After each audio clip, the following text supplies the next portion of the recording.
Hello everyone. My name is Karamjeet and today I am back again with another new video जिसमें हम ये देखेंगे कि express ITR software use करते हुए आपको किसी भी एसएससी का फॉर्म 10IE जो कि न्यू रिजीम या old regime opt out opt इन या ऑप्ट आउट करने के लिए यूज़ होता है वो आपको कोई कहीं पे भी अलग से फाइल करने की ज़रूरत नहीं है। जो भी आपने इनपुट अपने नॉर्मल इनकम टैक्स रिटर्न बनाते टाइम एक्सप्रेस आईटीआर में रख डाले थे, उसी डेटा को यूज़ करते हुए एक्सप्रेस आईटीआर सॉफ्टवेयर आपके लिए ऑटोमेटिकली खुद फॉर्म 10IE फाइल करके उसकी रिलेटेड डिटेल्स को फेच करेगा और साथ ही साथ रिटर्न प्रोसेसिंग के लिए प्रोसीड हो जाएगा।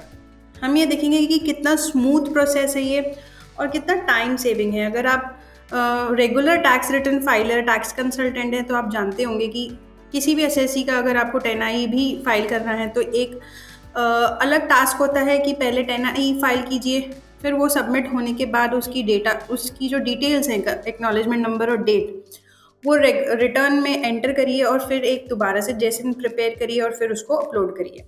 सो एक्सप्रेस आईटीआर ने इस पूरे प्रोसेस को बहुत ही कट शॉर्ट करके ऑटोमेटिक कर दिया है। वो कैसे हुआ है ये हम बहुत ही जिस्ट में आज एक फटाफट से देख लेंगे। इसके पहले I would like to thank you all for watching this video. So let's get started.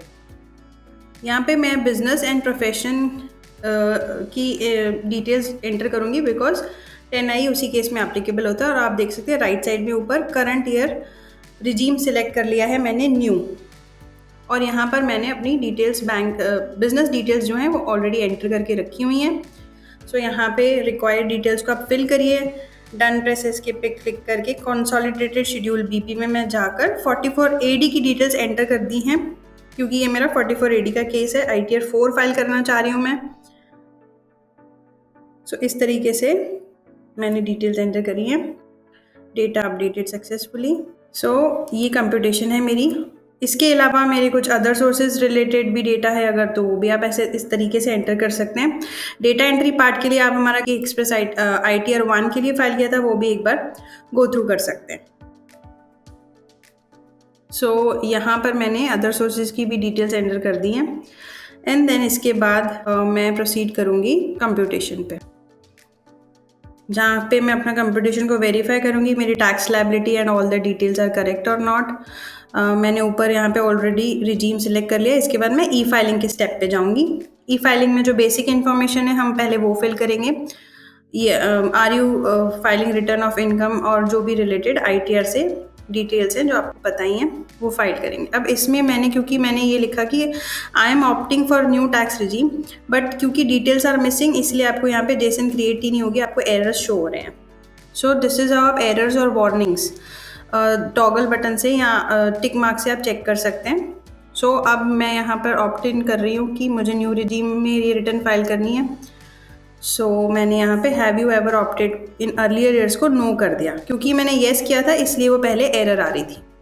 सो अब नो करके क्योंकि इसमें भी कोई एरर नहीं है so I will proceed for e filing now. अब यहाँ पर जैसे ही हम ई फाइलिंग पे प्रोसीड करेंगे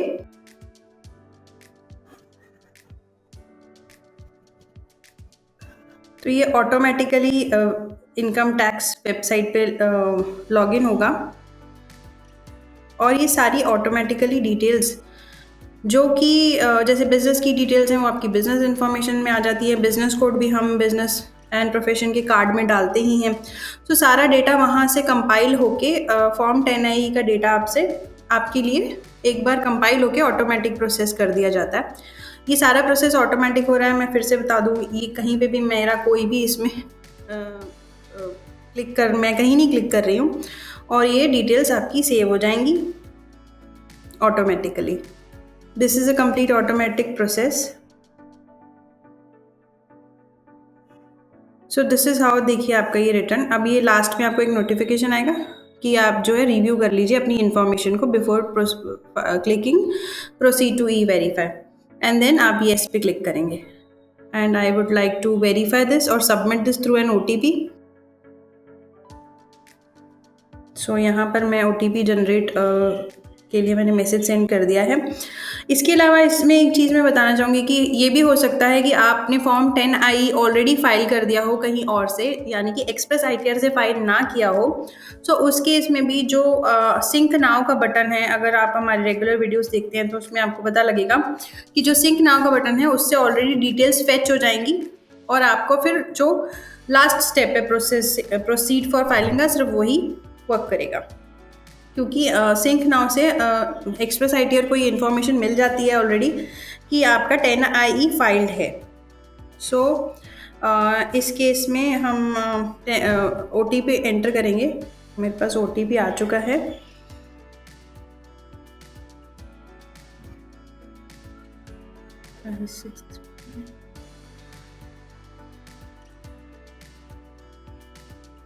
और हम ऐसे वैलिडेट पे क्लिक कर देंगे।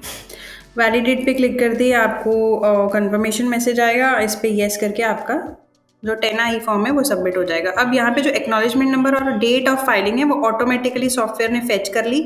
आप देखिए एक्सप्रेस आईटीआर के पेज पे इसमें नहीं गए हैं, हम ITT वाले पेज पे ही बने हुए हैं। और क्योंकि आपकी रिटर्न का डेटा भी रेडी था तो वो अटैच होनी शुरू हो गई और आपका 10IE का जो स्टेटस है वो ई फाइलिंग पे ग्रीन कलर का टिक मार्क आ रहा है। सो यहाँ पे भी आपको एक बार बताया जाएगा कि रिव्यू कर लें आप और फिर प्रोसीड टू वेरिफिकेशन करें।